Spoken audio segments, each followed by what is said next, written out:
Now, Sports Talk with Brodes. Here's Hunter Brody. Let's go! Before we attack this conversation, big win for the Phils. If you are new to the channel, make sure you hit that subscribe button. Also, hit the thumbs up button as well. I greatly appreciate it. Lastly, every Wednesday on my Twitter page, @Brodes81, pinned to the top of my profile, I run a Hump Day giveaway. This week, we're giving away a Bryce Harper jersey. That's right, a Bryce Harper jersey. You would be a fool not to enter. You need to retweet that tweet, follow me, and follow my @Brodes media account. It's that simple. All right. Make sure you enter. Now, enjoy the show. What is going on, everyone? Welcome on into Sports Talk with Brodes. The Phillies get a big win, and they finally win a series on the road, and they actually have a chance with Zach Eflin going up against a struggling Patrick Corbin this season to sweep the damn series. But let's not get too far ahead of ourselves, as that game is not until 1 o'clock on Thursday afternoon. Let's appreciate the extra innings win. Let's appreciate the clutch hitting late. Let's appreciate the pitching and the bullpen late. Let's appreciate the fact that just a few games ago, this same team had a 3-run lead in extra innings, and they lost it. They costed it up. They costed it up? I don't even think that makes sense. What I do know is that they lost that damn game.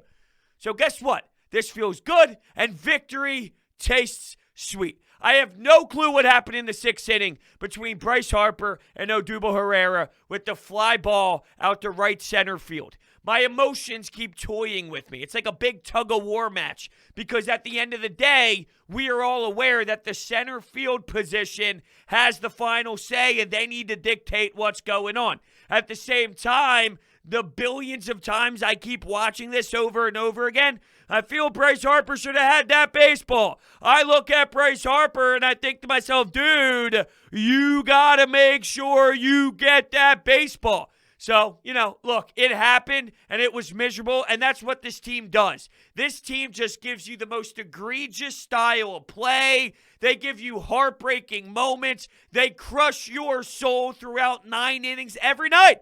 Every night. You don't know if it's going to happen. You know it's going to happen. It's just a matter of when. Not if, it's when. When is that moment going to occur? In this game, it was the 6th. But here's what I love. In the 9th inning, when it's a 2-1 baseball game, Odubel Herrera, lefty, Brad Hand on the other side of the mound. He gets crucified, and Odubel Herrera knew it instantly. My man gives you a swagged out bat flip, and he's rocking and rolling around the bases. And I was too. I was rocking and rolling. Not around the bases, but in my damn basement, getting hyped up. I couldn't believe it. I thought we were screwed until Odubel Herrera came up clutch. And just to give you some context and some background on what we actually just saw with Brad Hand allowing a homer to a lefty, it has not been since 2008 since that happened, and it was G-Man Choi, according to Scott Lauber of the Philadelphia Inquirer. So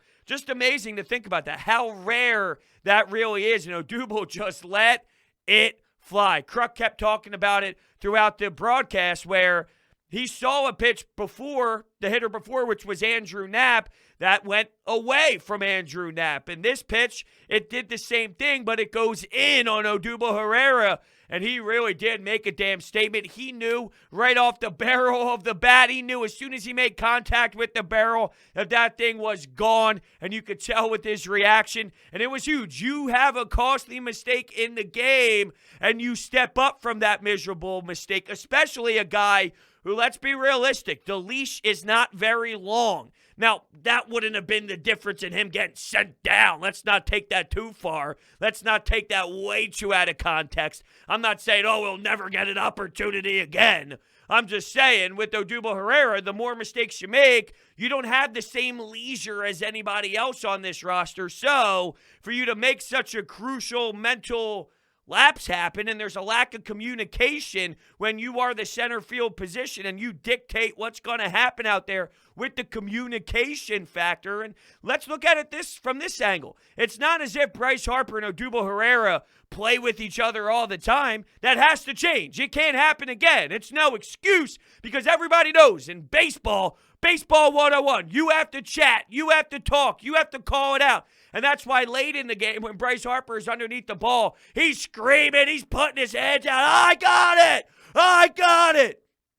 I don't care if you guys haven't played a lot together or not.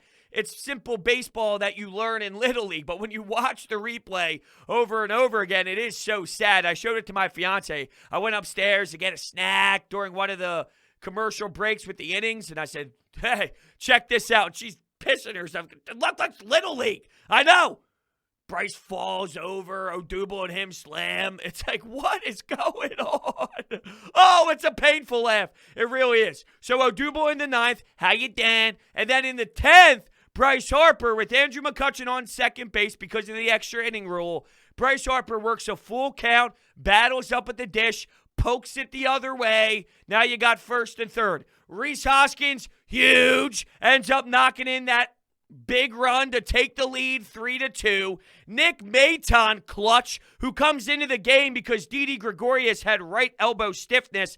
And I think you're going to see corresponding moves. I think you're going to see Didi Gregorius miss some time. The tone that I heard Joe Girardi speak with and the way that he was describing the situation and roster moves, you're probably going to miss some serious time with Didi Gregorius is my guess. Maybe that's me being in a down mood. Maybe that's me being Mr. Negative because it's an injury and I'm just thinking the worst case scenario. But just the way that Joe said it, I mean, you'd be naive to think that Didi's just going to be magically fine. I guess here's what you got to wish for. Nick Maton being able to be the Nick Maton that has been delivering to this point. He gives you that added insurance in the 10th inning. Come on, a young kid stepping up, getting his number called. Didi gets out of the game, and I got to come up again. Remember, we talk about what happened against that Atlanta Braves game, and I hate to constantly bring that one up, but it's so relatable with what we saw tonight. Nick Maton came up clutch in those extra innings to give the Phillies the lead before they ruined the game, before they blew the lead in one of their 3 attempts to close it down. So Nick Maton now multiple times when extra innings occur have put together a really fantastic at-bat.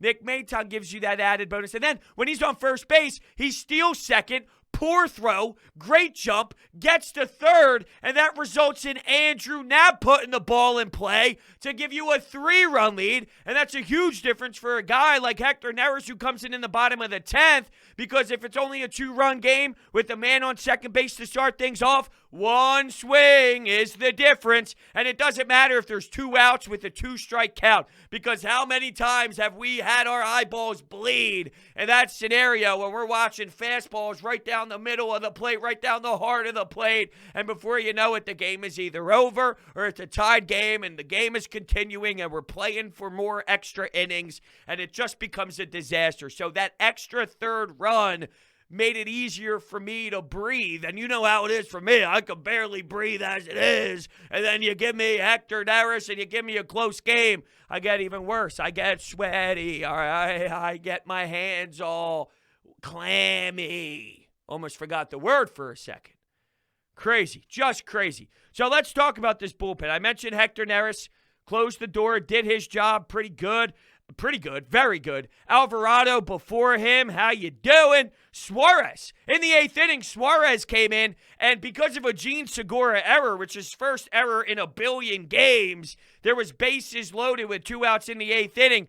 Hey, I mean, that could be deadly. That changes the whole dynamic of that 9th inning and everything Odubel Herrera gave to you. So for him to work himself out of that, and he did good in the beginning of the inning and then allowed some things to happen late, and then I mentioned the error. But look, Ranger Suarez worked himself out of that. Connor Brogdon came in after Zach Wheeler's night was over, and I just love watching Connor Brogdon. I've been stressing this for quite some time now. I have binoculars on him. I'm watching him grow because I think he's a stud. I think he's going to be an absolute weapon for you. And he had one of the worst emotional situations that could ever happen to somebody happen to him with 2 3-run bombs in 1 inning. What is his response? And other than one iffy outing or so, he's been pretty damn solid to this point. So as you build off of the solid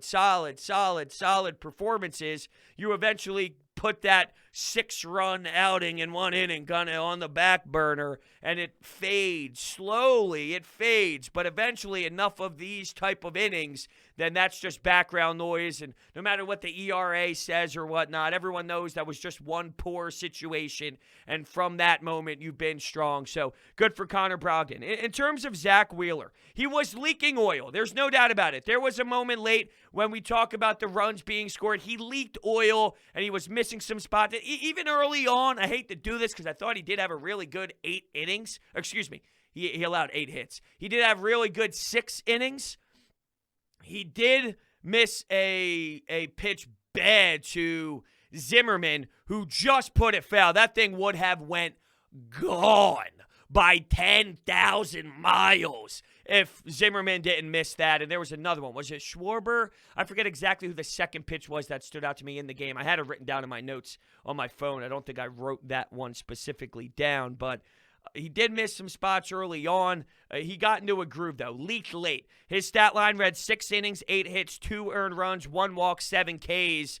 Did leak a little oil, but ultimately he was a phenomenal pitcher. And with John Lester on the mound, you would expect more than 1 run. Your 1 run came from Andrew Knapp in the beginning stages of the game, and you weren't able to execute from there. You did have chances. Now, unfortunately, the inning that you did get your first run, you had chances, but you had a chance, and your chance, though, was with Zach Wheeler at the plate. He's provided for you, though. There's been multiple times this season where he's been up there with the stick, and he put great bat on ball, and he helped his own cause. So Zach Wheeler's done it.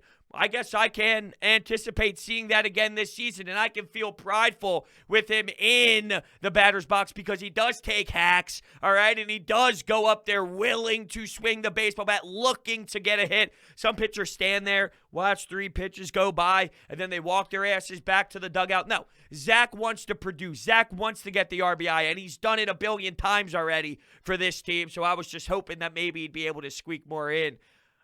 When you only score 1 run on John Lester, who is not the John Lester of his prime, well, you put a lot of pressure on Zach Wheeler to go out there and throw another complete game gem, which is not a realistic expectation. So that is a fair, right, to not put that type of bar on him. Hey, you have to do that. It's the only way we can win.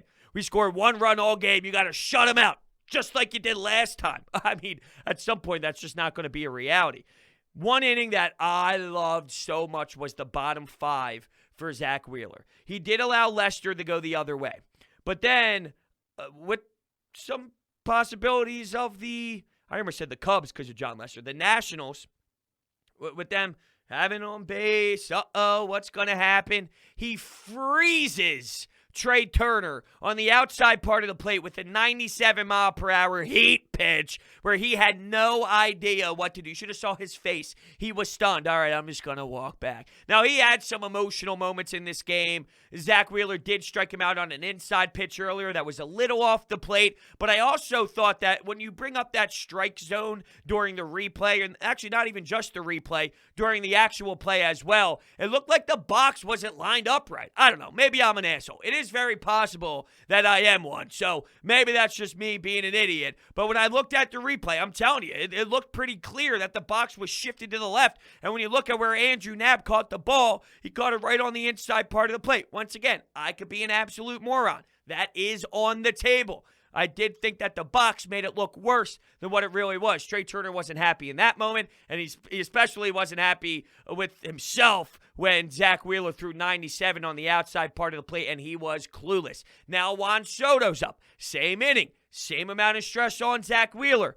This was a crucial slider on the outside part of the plate. It looked like Juan Soto was a little confused on what exactly he wanted to do. Did he want to protect? Did he realize too late he had to protect?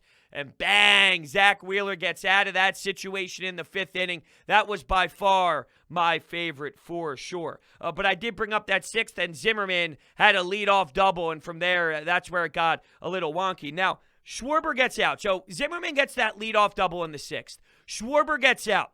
Castro, who ended the day with 4 hits, but he was rocking. And you have a 174 hitter behind him. What I would have done was I probably would have walked Castro, because at that point, Schwarber moved Zimmerman to third base. So if you intentionally walked Castro, who ended up knocking in Zimmerman at that moment in the game, so I wasn't very happy about it. It happened pretty damn instantly, too. Castro right up the middle, and bang, it's a tied game. I would rather have first and third with the 174 hitter up, who you already struck out with an 81-mile-per-hour curveball earlier in the game, which with one out, maybe if you get a double play ball, it could have been a double play. Now you're out of the inning, and you're facing a 174 guy instead of Castro. That's probably what I would have elected to do, but they did not go down that road. And keep in mind, the pitcher spot is up as well. After that, no, I probably would have went in that direction. I didn't like what they did, and it ended up costing them. That's for damn sure. And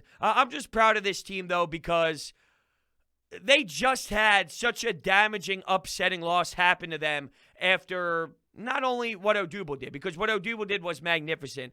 I'm talking specifically in that third, or when you had a 3-run lead in extra innings. You just gave up in that same spot a lead to the Braves. The Braves and the Nationals are 2 different teams. This Nationals team, they struggle big time with runners in scoring position. They don't know how to get that timely hit. If you're talking about a Braves team in those same moments, you might get different production, but quite frankly, I don't care about that, because in tonight's game, and where the Phillies are right now on their schedule, they're facing the Nationals. The Nationals are a big part of their division. They're going to see them a lot, so you're going to have to face them a lot. No matter what the Braves would have done, what the Dodgers would have done, what Fernando Tatis would have done, what Manny Machado would have done, what Mookie Betts would have done. I don't care. I don't care what they would have done. What I know is this Phillies team, we're facing the Nats tonight, and they finished the job. They had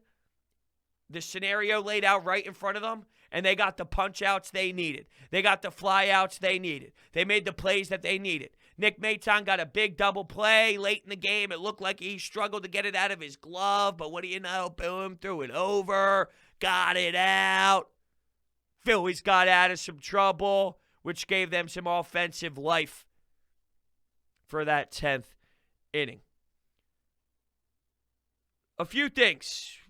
Oh, the 5th. You could have tacked on in the 5th when Bryce Harper puts one out to Schwarber in left field, and Odubel Herrera is flying home and gets gunned out big time. I don't mind sending Odubel Herrera. I think it was worth the shot. It was worth the attempt. But unfortunately, Kyle Schwarber just made a fantastic throw. I know the replay, they were stressing, well, normally the rule is if you're rounding third, but when they have the ball, you should stop. It wasn't a bang play. They got him good, but it wasn't egregious to send him. They got him. I think it was obvious they got him, but I like the attempt. I'm normally someone that gets very hard at Dusty at third base, and I criticize his decision making, but I'm totally okay with Odubel Herrera getting set in that moment. Sometimes you just have to tip your cap and realize that Kyle Schwarber made a fantastic throw, and he put everything into it, and he just gunned out Odubel with a cannon. There was another moment, though, where they held Brad Miller at third, and I actually like what Dusty did there as well, because you had Bryce Harper up, who eventually grounded out to the right side, and the Phillies were not able to pound on another run. But I like keeping Brad Miller over at third base in that moment. Gene Segura, first off, the ball was rocketed off of his bat, and the speed was so fast out to right field that it didn't really give Brad Miller that much time and space around third base. It wasn't softly hit. It wasn't in a specific area in the outfield that would allow Brad Miller to get that time and space to maybe think about it. It was a shot over to right field, so Not that it was like a huge line drive. I mean, it wasn't like crushed, like huge off the wall type of crush, but I'm saying it was hit very hard, exit velocity over it. It got to right field super quick. I was okay with that, especially knowing Bryce is up. You pay Bryce the big bucks. That's why he's here. He's there to give you that added bonus. He's there to get that timely hit for you. Unfortunately, he didn't then, but he did have 3 hits tonight. Someone that struggled, Alec Boehm. And you even heard the microphone picked it up. He had one of his 3 strikeouts, and he dropped the F-bomb hard. Fuck! Fuck! And he like swung his bat towards his shins, and he was talking to himself and mouthing more curse words as he was walking back to the dugout. So Alec Boehm clearly throwing the frustration. He shows the frustration. I mean, that's inevitable. This is the most we've seen him get upset to this point, though. So, kind of like Connor Brogdon. There's some young guys that I like to have some more emphasis on. I like to really drive home about them. So I'm trying to learn. Who are they? We know what Bryce is. We know what Odubel is. We know what JT is. We know what Didi is. We know what some of these veteran players are. We know what Andrew McCutchen is at this point. I don't know what Alec Boehm is. I don't know what some of these younger cats are in Connor Brogdon. So, yeah, I'm cool with playing with emotion. You're allowed to play with that energy, that emotional side. I think there's a line, and I don't want Alec Boehm to get so frustrated that he crosses that line and then it impacts his play at the plate or his play defensively. Sometimes you can just flat out lose it. Someone who lost it is Scott Kingery. And the fact that in that 9th inning, you go to Scott Kingery after the at-bat that Odubel gave you, and you just see the big difference, it's incredible to see how disastrous Scott Kingery really is. He's got no idea what he's doing. And I know we all see that, but it is brutal. He needs to go down and stay down. He does not deserve to be in the majors, and right now it's hurting him. It's insanely hurting him. You want to talk about maybe building confidence up and getting better and whatnot? Well, you can't be doing it by striking out this many times in this way. I mean, overmatched is an understatement. I want to go to, because I saw Bob from Crossing Broad, Bob Wankel, who covers the Phillies for Crossing Broad, and he put out some numbers for the Scott Kingery situation. Since the start of last season, Scott Kingery is 19 for 127, which is a 149 batting average with 43 strikeouts. This season, he has struck out in 8 of 14 at-bats. Oh, it looks like here we do have audio. Interesting. So let's play this audio from Bryce Harper when it comes to Odubel Herrera. I haven't heard this. I'm on Bob Wankel's. He was in the press conference with Bryce Harper afterwards. I'm on his Twitter page. Let's play this. I'm interested to see. The comment for it is pretty strong backing of Odubel Herrera from Bryce Harper tonight. Yeah, he's been good. I mean, he's been playing the game hard, playing it right. He's one of us. He's a Philly. So we take that, every single day, and he comes in here to prepare and play hard. I think you're seeing him get more comfortable with us, get more comfortable with the team, get more comfortable in the batter's box as well. It's a tough game to take, time off, not being able to play, and then you come back and you gotta get thrown into the fire. I think he's just, getting more and more comfortable every single day. I think you can tell by his at-bats. And the thing about Odubel, too, is he brings that emotion and that passion the correct way. On his walks, he's fired up, he's clapping, and he's ready to go. So I think that helps the team. I think that helps, an organization kind of take that step every single day to be fiery and be passionate to the way the way guys prepare and the way guys play. So. Yeah, so look, I know it was a big question mark about how he is going to be looked at in the locker room. Are the players going to respect him? Are they going to be okay with him? I think at this point, they show clips all the time. They show the dugout after an Odubel play, and Rhys Hoskins is cheering, and he's up. And I think for the most part, they respect him to this point enough where they respect him as a teammate and as a ball player. And they're kind of just playing ball, and they're rooting him on and treating him like a normal teammate and nothing else to that effect, if you will. So just interesting to hear Bryce Harper talk about that. What else is interesting is the big names that are headlining this weekend's UFC 262 card. There will be no shortage of action, and DraftKings Sportsbook, the official sports betting partner of UFC, has a heavyweight offer for this weekend's fight with 100-1 odds. One fighter will walk away with the belt. Will you be walking away with the cash? Download the top-rated DraftKings Sportsbook app right now and use promo code Brodes when you sign up to turn $1 into $100 when you place a bet on the main card. Place your bet and watch the fish fly this weekend when you place a bet on the main card fighter to win, I should say. Place your bet and watch the fish fly this weekend. That's code Brodes to turn $1 into $100 on select main card fighters for a limited time. Only at DraftKings Sportsbook. Must be 21 or older. Pennsylvania only. New customers only. Restrictions apply in partnership with Meadows Racetrack and Casino. See DraftKings.com/sportsbook for details. Gambling problem? Call 1-800-GAMBLER. All right, you know what time it is. It is the Anytime Hotline time. Here we go. So it's it's top 9, and we're down 2-1. It hasn't ended yet. T-Mac reads out the 3 batters we have coming up: Knapp, Herrera, and then Kingery. And I'm just laughing there, sitting there laughing. That's a joke, dude. If we won this one, though, let's go, Phils. Good win, but I'm assuming this one goes down as a no. Oh, what's that Twitter account? Old Takes Exposed or Cold Takes? So I always say I love hearing people's reaction in game. So if you ever want to call in game in a hot spot, I like that because then you get the natural raw reaction to it. But here we go. We got a caller to start the show off saying before the Phillies even get the bat in the 9th that what a joke with the 3 batters coming up, and Odubel Herrera gives you a goddamn bat flip and ties the baseball game up. Shame on you! Shame! Shame! Shame! Shame! That's funny as hell. That's when it comes back to bite you. And he even said at the end, hey, if they come back and win. Wow. What a fight back for the Phillies, though. Odubel must have heard it.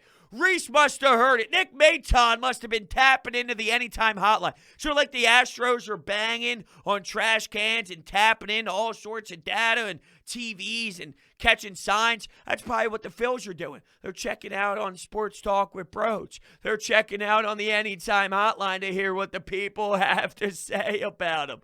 That's hilarious. Fun stuff, man. Funny stuff. Hector Neris gets a save in a game that arguably should never have gone into extra innings. They probably should have won that a lot earlier. But it is what it is. Oddly enough, the extra innings, or at least the threat of extra innings, seemed to be one of the only things that actually got this offense going, got them hot. So yeah, maybe they could have won it earlier, but what we got was more exciting, and it seemed to help fuel the offense a little bit more. So I think that's interesting, though. You claim that they should have won earlier. It should not have even went there.